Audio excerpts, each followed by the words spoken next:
السلام عليكم، مرحبا بكم في هذا الفيديو. اليوم ان شاء الله غنقدم لكم وصفه لعلاج السعال. السعال هو عباره عن عدوى من فيروسات تصيب الجهاز التنفسي وتسبب تورم وتهيج في الشعب الهوائيه العليا. السعال مشكله صحيه شائعه جدا عند الجميع، ولكن ليست خطيره اذ انتهت في اسبوع او 10 ايام. وعادة العلاجات الطبيعية تأتي بنتيجة فعالة مع الكحة وتهدئة الشخص المصاب بها حتى تمام الشفاء. ومن بين هذه العلاجات نجد وصفة عصير البصل، بحيث يتمتع عصير البصل بتأثير مذيب للمخاط. فالبصل غني جدا بالكبريت، وهو مضاد شديد للبكتيريا ومساعد قوي في علاج السعال.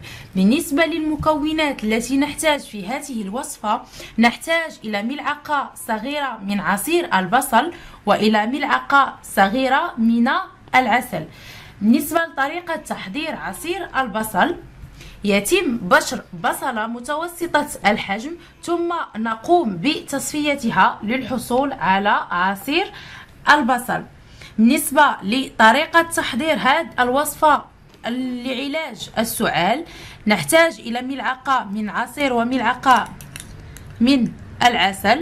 نقوم بمزج هذه المكونات جيدا، ثم نقوم بأخذ هذه الوصفة في الصباح قبل الأكل وفي الليل وفي أي وقت يكون حلق فارغ، ودومي عليها 3 أيام أو 5 أيام وسترين الأثر بإذن الله. هذه الطريقة علاج فعال ضد السعال ويهدئ كثيرا من التهاب الحلق. أتمنى أن تكون قد أعجبتكم هذه الوصفة. شكرا على تتبعكم. إذا أعجبكم هذا الفيديو ما عليكم فقط عمل جيم لهذا الفيديو وبارتاج ليستفيد منه الجميع.